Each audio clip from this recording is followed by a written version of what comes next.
We must choose between greatness or gridlock, results or resistance, vision or vengeance, incredible progress or pointless destruction. Tonight, I ask you to choose greatness. That was the choice President Trump gave the Congress last night, to choose greatness.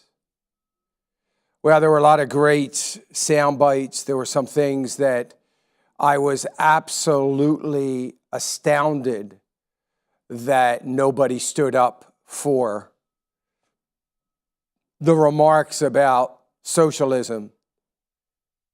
And you know, you will likely, in your lifetime, never again hear a politician who has already been elected say something like this. Listen to this.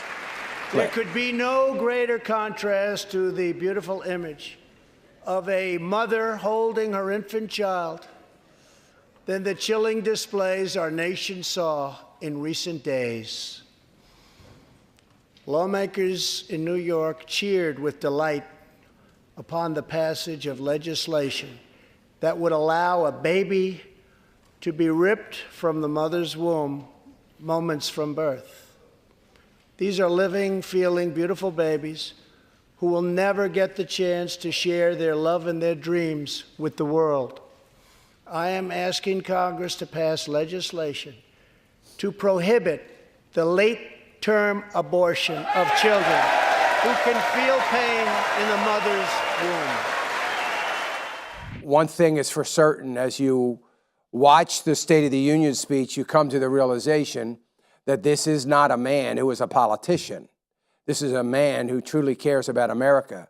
This is a man that cares about life, religious freedoms. There were those on the left that didn't stand for that last remark. They sat there and said, and was angry because the president was talking against murder. They sat there in anger that any person ought to be able to choose to murder their baby. You know, here's the thing. They say, well, he took that out of context. All the right media has taken it out of context. But they haven't listened to the context. If they did, they would understand what the governor was saying. Nearly 5 million Americans have been lifted off food stamps. The U.S. economy is growing almost twice as fast today as when I took office. And we are considered far and away the hottest economy anywhere in the world, not even close. Unemployment has reached the lowest rate in over half a century. African American, Hispanic American, and Asian American unemployment have all reached their lowest levels ever recorded.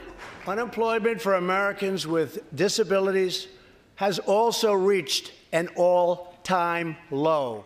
It is pretty amazing that so many on the left couldn't stand for 5 million people being lifted up out of food stamps. Do you understand they can't stand for that? Because if they stand for that, they have no party left. That is, in fact, the base that they are depending upon to grow a bigger government and get more people sustained and depending on government, not on the private sector, not on their hard work, not on their will. Companies are coming back to our country in large numbers, thanks to our historic reductions in taxes and regulations. And we have unleashed a revolution in American energy. The United States is now the #1 producer of oil and natural gas anywhere in the world. Now, listen, that started with the Bush administration. We know that. But we continue to find markets for that. We continue to gain market share. This president is set on lifting people out of poverty, to create opportunities for future generations, the opportunity for prosperity and a different way of life. And the Democrats sit on their hands. It's absolutely amazing. I thought it was an unbelievable speech. I thought he did a great job. It wasn't as good as his first one, I don't think, from some aspects, but certainly had far more to talk about and far more to tout as accomplishments of his administration. It was noticeably different that there was far more Republican support. Everybody's getting used to the way he does things, how he does things, that he's not a politician, he's a businessman. He had so many different pieces in there that forced unity. You know, the big one, of course, when he was speaking about women in the workforce. Funny how that never happened under the Obama administration, did it? I will say Nancy Pelosi and Chuck Schumer did stand. They were the only two that stood when he said, we'll never have socialism. Isn't it amazing, though? One of the points you would think you'd find unity on the border would be child trafficking. Nothing. Didn't stand. Didn't clap. Nothing. Child trafficking. Murdering babies after delivery. No. Our most thrilling achievements are still ahead. Our most exciting journeys still await. Our biggest victories are still to come. We have not yet begun to dream. We must choose whether we are defined by our differences or whether we dare to transcend them. We must choose whether we squander our great inheritance or whether we proudly declare that we are Americans. We do the incredible. We defy the impossible. We conquer the unknown. This is the time to reignite the American imagination. This is the time to search for the tallest summit and set our sights on the brightest star. This is the time to rekindle the bonds of love and loyalty and memory that link us together as citizens, as neighbors, as patriots. This is our future, our fate, and our choice to make.